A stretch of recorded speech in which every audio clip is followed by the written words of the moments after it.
I'm Neal Ronahan, and with me is Justin Berube, and we're here to talk about The Legend of Zelda Breath of the Wild. Yes. We have this system that we have the Switch. We have the game, the full final game. We're still heavily limited in what we can talk about it, but we do have the game in our hands, and we have played a bunch of it, and right now we can only talk about the first 5 hours. I've been playing it at great length. We'll have a review up next week before the Switch comes out. Justin just put in about 2-3 hours into it. That's probably the footage that you're looking at right now is Justin playing the game. Goofing around a lot. Yeah. We'll be tempted to. For this, there's a lot that we can't talk about, but we can talk about the first 5 hours in a very broad stroke. So we're going to talk about the first 5 hours of The Legend of Zelda Breath of the Wild in a very broad stroke. So Justin, from what you played, you were screwing around on the Great Plateau. Yes. Going around, going to shrines, talking to old men, fighting bokoblins. You even fought a guardian. That was pretty cool. Yep. How are you feeling about Zelda right now? I'm excited. I mean, that was just a small sliver of the game, and I didn't even see everything in that area. There's so many places to go. You get distracted by so many things in this game. You're like, what's that over there? Like, I could take that camp out or run around. There's so much to do. I feel like it's going to take up a lot of my time. Like, there's a lot. Like, I think the Great Plateau is a supreme tutorial because it keeps you. Breath of the Wild is a game focused about exploring this expansive area. Like, you can definitely tell. Like there's a Xenoblade vibe to a lot of the game. Like, clearly Monolith's tech is at work here. Because the worlds seem very similar, and a lot of what you're doing, the combat, the interactions, the collecting a lot of things, even like some of, just the flow of the game is reminiscent of the Xenoblade games. I would say so far it's coming off as more of a middle ground between the two, like not quite as JRPG as Xenoblade Chronicles, but not as open-ended and loose as Xenoblade Chronicles X. But the Great Plateau as a tutorial just takes this small slice of this massive world, and it has a lot of different things that you can do just in that area. Like, there was a snowy area that like, you need to either get potions or have warmer clothes and go through it. There's a forest area. There's water. I think there's like a bottomless bog or something too. I tripped and fell into that at one point. I don't think I saw that. And there's an area where there are the guardian creatures, but like none of them will move after you. Like as we've seen from other footage, like they're like almost like spidery in how they move. Mm-hmm. But there's an older, dilapidated area where there's some guardians that are like stuck in the ground that just terrified me when I got through there initially. But Justin waited it out and through a war of attrition defeated one of the guardians. I did. I took out my first guardian today. Yeah, it's a big step, big milestone. It was a long battle, though. Yeah. But I won. But that's the thing, is it's just fun to mess around in this world. Like, yeah, I feel like it took that no-risk element, almost, of the Xenoblade games, where you can just goof around and try things, and put that in the Zelda game that's in a huge world also. So you're tempted. I mean, in past Zelda games, you've seen the death counter. I've not seen that in this one. Yeah, I haven't come across it either. And you try not to die, so right now, I feel like there's a lot of incentive to just be like, you know what? Screw it. I'm going to try doing this just because I can. And if you die, you're just put back not too far from where you were. So yeah. I mean, that's the thing. Is like, even like, can I make this jump? I don't know. I'm going to try it. Can I swim across this river? I don't know. I'm going to try it. Like, there's a lot of that in the game, and especially as you get off the plateau, which I think by the rules of the 5-hour embargo thing, I'm pretty sure. Like I can bust out a counter. I got off the plateau before 5 hours were up. Like, I would actually say probably leisurely pace 5 hours for the intro. I mean, you were maybe close.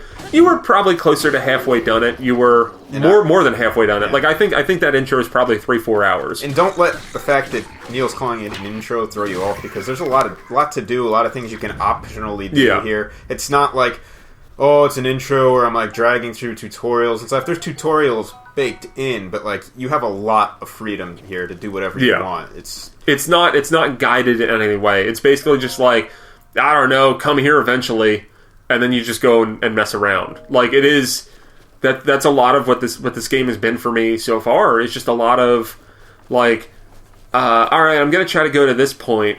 But there's some monsters over here. I'll go fight them. Oh, cool! Like there's this mountain over here. Maybe I'll climb the top of the mountain. Oh, look, there's one of those Koroks. And then I'm like, oh, where was I going initially? Oh, cool! I marked it on my map, and I can go back there at my leisure. But it's a lot of wandering, and it's a lot of fun wandering.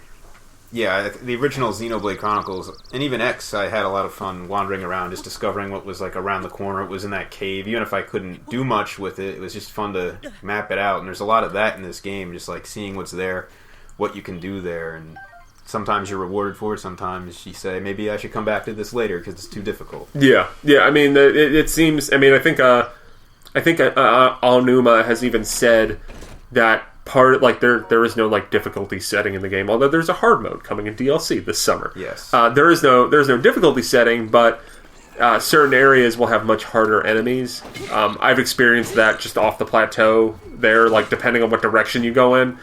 It could be enemies that are a natural progression from where you were coming from the plateau, or it could be ones that are super, super hard and you die instantly.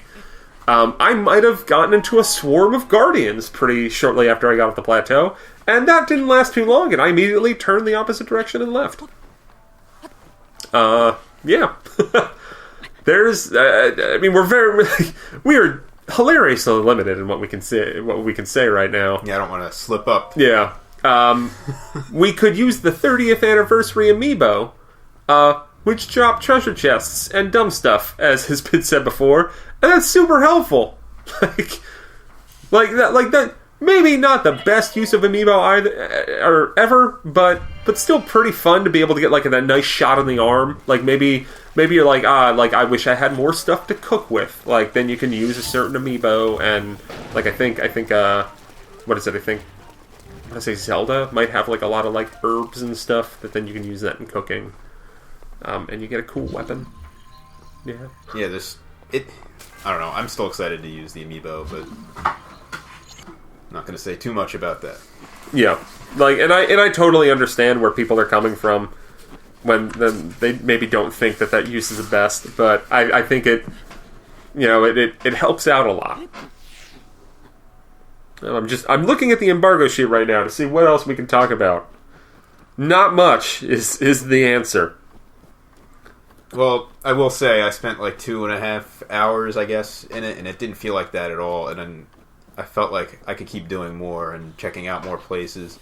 So yeah, it was a lot of fun. The one thing that bothered me a little bit, and I don't think it bothered Neal, was the jump button was X and the run button was B, but sometimes I want to run and then jump. So you have to do some weird finger gymnastics to get that to be pulled off. And there's not much you could really do about that. So I kind of wish the run button was on the right stick. If you click it in, I think that would be a lot better. Yeah, because I think, the right stick, that's the Sheikah Slate binoculars, and on the left stick, that's crouch. Yeah, so I'd rather crouch be swapped so one of the buttons and run be assigned. Yeah, actually, I agree with you that I think crouch being on a button and run being on a stick might be better. Yeah. But yeah. Maybe in an update. Yeah, maybe that'll be in the hard mode. That'll be DLC better. You get to pick. But yeah, that's about it for The Legend of Zelda Breath of the Wild right now. Enjoy the footage that I imagine has been playing as you're listening to this. We should have that in a clean form as well. If you just want to not hear our voices and listen to the background music and the noises, you can do that. Also, we have a written preview up on the site, and next week we'll have all sorts of Switch coverage, including a full review of Zelda Breath of the Wild, and anything we can get our hands on, we will cover. So, I don't know if there's any Switch games that you want to hear about. We'll probably cover them. Look forward to it. Yeah. Bye.